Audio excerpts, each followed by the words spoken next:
इस्लाम दुनिया में तशरीफ़ लाए तो साइल को भी अज़मत मिली। अगर कोई भीख मांगता हुआ वाक़ियतन मजबूर हो तो उसको दो, तुम्हारे माल के अंदर अल्लाह ने उसका हिस्सा रखा है।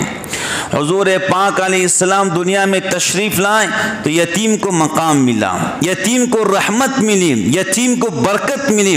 हुज़ूर पाक अलैहिस्सलाम ने फरमाया, जो किसी यतीम के सर पे हाथ रखे, किसी यतीम के सर पे हाथ रखे, मारे शफक़त के, मारे मोहब्बत के, हुजूर फरमाते हैं उसके हाथ के नीचे जितने बाल आते हैं अल्लाह ताला हाथ रखने वालों को उतनी नेकियां अता फरमाता है।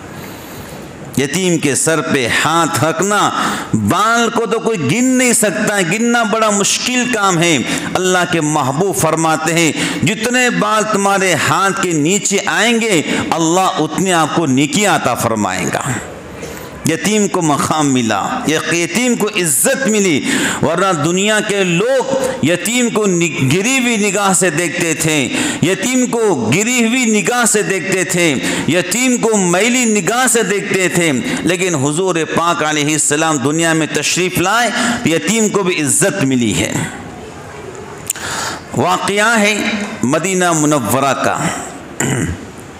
ईद का दिन था और हज़रत अपने घर से जा रहे थे ईद की नमाज़ पढ़ने के लिए,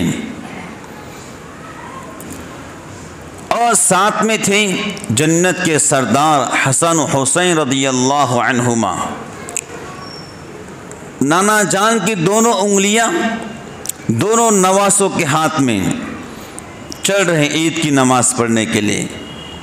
चलते चलते देखा कुछ बच्चे खेल रहे हैं। ईद का दिन होता है, बच्चे खेलते हैं।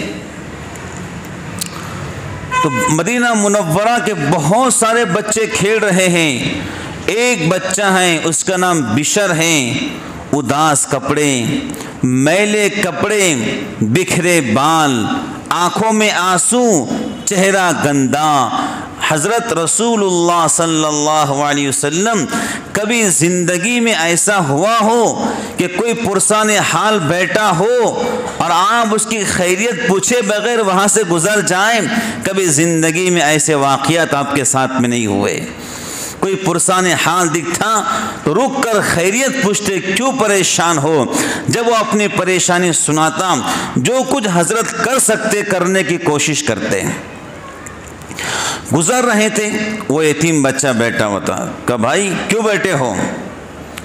तो उसने हज़रत के चेहरे को देखकर, पहले तो आँखों में आंसू थे, फुट फुट के रोने लगा।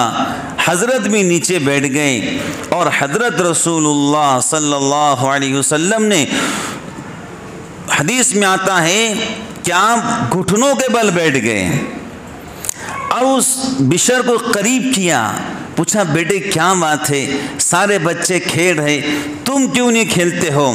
तो बिशर ने कहा, हज़रत मैं मदीना का यतीम बच्चा हूँ, इनको माँ बाप हैं, ईद का दिन है, इनको कपड़े मिले हैं, मुझे माँ बाप नहीं है, ईद का दिन है, मुझे कपड़े भी नहीं मिले हैं। हज़रत ने पूछा, बेटे गुस्ल क्यों नहीं किए हो? तो बिशर ने कहा, माँ होती हज़रत मुझे गुस्ल दे देती। अल्लाह अकबर।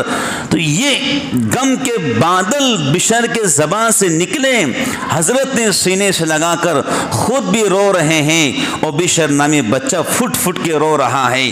कोई सीने से लगाने वाला नहीं था, सीने से लगाए तो कौन लगाया? दो जहानों के सरदार, वजह तख्लीक़ कायनात, सय्यदुल मुरसलीन, सय्यदुना मुहम्मदुर रसूलुल्लाह सल्लल्लाहु अलैहि वसल्लम ने उस यतीम मदीना को सीने से लगाया। वो भी रो रहा है, हज़रत भी रो रहे हैं। हज़रत उसके आंसू पोंछते हैं। वो यतीम कहता है, हज़रत ईद का दिन है, मुझे कोई पूछने वाला नहीं है, आप तो दो जहानों के सरदार हैं। आपने कहा, बेटा क्या तू इस बात पर राजी है कि मुहम्मदुर रसूलुल्लाह तेरे बाप बन जाए, आयशा तेरी माँ बन जाए?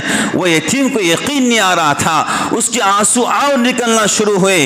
वो कहता हजरत मैं तो इस पर राजी हूँ, आप मेरे बाप बन जाएं, अम्मी आयशा मेरी माँ बन जाएं। हदीस में आता है बजाय ईदगाह जाने के सय्यदुल मुरसलीन वजह तखलीक कायनात बाद अज खुदा तो ही किस्सा मुख्तसर, खुदा के बाद तो आप ही का मकाम है। अल्लाह अकबर। सहाबा इकराम ईदगाह पर इंतजार कर रहे हैं, महबूब तशरीफ लाएंगे जो ईद का खुतबा देंगे और नमाज दुआ करवाएंगे, लेकिन बहुत काफ़ी इंतजार के बाद आप तशरीफ नहीं लाते हैं। घर की तरफ जाते हैं और दरवाज़ा बजाते हैं। अम्मी आयशा पूछती है कौन? आप कहते हैं आयशा दरवाज़ा खोलो, देखो तुम कई दिनों से अल्लाह से दुआएं कर रही थी, अल्लाह मुझे बेटा दे, देख अल्लाह ने तुझे बेटा दिया है, ये मदीना का यतीम है, मैंने इसको बेटा बना लिया हूँ, आयशा तू भी इसको अपना बेटा बना ले। अल्लाह अकबर। हदीस में आता है कि अम्मी आयशा गर्म पानी डाल रही थी और महबूब सल्लल्लाहु अलैहि वसल्लम अपने दोनों हाथों से उस यतीम के मैल को साफ कर रहे थे, उसके बदन को साफ कर रहे थे। अल्लाह अकबर। बताया यतीम की अजमत क्या है। फिर पैगाम भेजा अपनी बेटी फातिमा तो ज़हरा के मकान पर, फातिमा हसन हुसैन जिसका भी जोड़ा नया हो जल्दी भेजो। इमाम हसन का जोड़ा भेजा गया। अल्लाह के महबूब ने अपने हाथ से जोड़ा पहनवाया, उसकी आंखों में सुरमा लगाया, उसके सर पर तेल लगाया, उसको फ्रेश और अच्छा किया और फिर कहा बेटे अब इसके बाद तुम यतीम नहीं है, मैं मुहम्मदुर रसूलुल्लाह अब तुम्हारा बाप बन चुका हो। दुनिया के लोग यतीमों को गिरी निगाह से देखते होंगे, लेकिन मेरे महबूब ने यतीमों को अपने सीने से लगाया। फिर पूछा बिशर तुम ईद की नमाज पढ़ने जाते थे? जी हजरत जब तक बाप जिंदा था ईद की नमाज पढ़ने जाता था। पूछा कैसे जाते थे? क्या बाप के कंधों पर बैठकर जाता था। हजरत ने उस बिशर को अपने कंधे पर बिठा लिया और इमाम हसन हुसैन के हाथों को पकड़ लिया। नमाज से नीचे है और मदीना का यतीम कंधों पर बैठा हुआ है। क्या दुनिया ने ऐसा नज़ारा न शायद इससे पहले देखा था, न दुनिया शायद क़यामत तक देख पाएंगी कि नमाज से नीचे है और यतीम कंधों पर बैठा हुआ है। चलते रहे, जहाँ बच्चे खेल रहे थे हजरत ने यतीम को नीचे उतारा। फिर उस बिशर नामी बच्चे ने पुकार कर कहा ओ मदीना के बच्चों तुम मेरे सामने खेल रहे थे, हंस रहे थे, नए जोड़े पहन रहे थे, क्या तुमको ऐसा बाप मिला है जो मुझे मुहम्मदुर रसूलुल्लाह के शक्ल में मिला है? तो यतीम बच्चों उन बच्चों ने कहा काश हम भी यतीम होते, अल्लाह के महबूब भी हमें अपना बेटा बना लेते। ईदगाह तशरीफ़ लेकर गए और बैठे मेंबर पर यतीम नीचे बैठने लगा।